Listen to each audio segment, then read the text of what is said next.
মধ্যপ্রাচ্যের উত্তেজনাপূর্ণ পরিস্থিতির মধ্যে বিশ্বের অন্যতম গুরুত্বপূর্ণ নৌপথ হরমুজ প্রণালী ব্যবহার নিয়ে নতুন শর্ত জারি করেছে ইরান। এখন থেকে এই প্রণালী দিয়ে চলাচলকারী জাহাজগুলোকে আগাম অনুমতি নিয়ে নির্দিষ্ট পরিমাণ টোল পরিশোধ করতে হবে।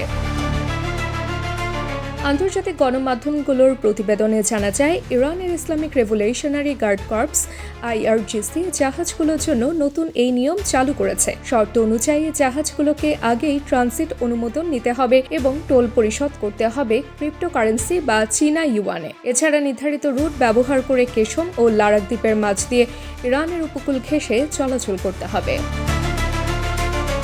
তেলবাহী জাহাজের ক্ষেত্রে ব্যারেল প্রতি প্রায় $1 পর্যন্ত টোল নির্ধারণ করা হতে পারে বলে জানা গেছে। ফলে বড় ট্যাঙ্কারগুলোর জন্য এই ব্যয় কয়েক মিলিয়ন ডলারে পৌঁছাতে পারে। বিশেষজ্ঞরা বলছেন, যুক্তরাষ্ট্র ইউরোপের নিষেধাজ্ঞার কারণে ডলারের লেনদেন সীমিত হয়ে পড়ায় ইরান বিকল্প হিসেবে ক্রিপ্টোকারেন্সি ও ইউয়ানকে বেছে নিয়েছে।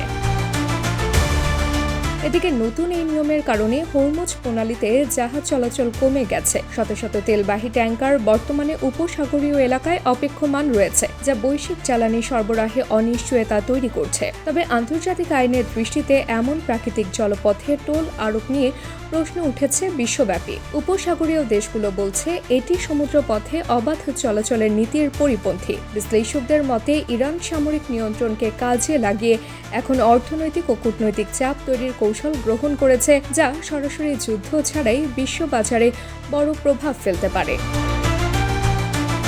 তাবাসসুম হক আনিকা, ডেস্ক রিপোর্ট, দৈনিক আর বাংলাদেশ।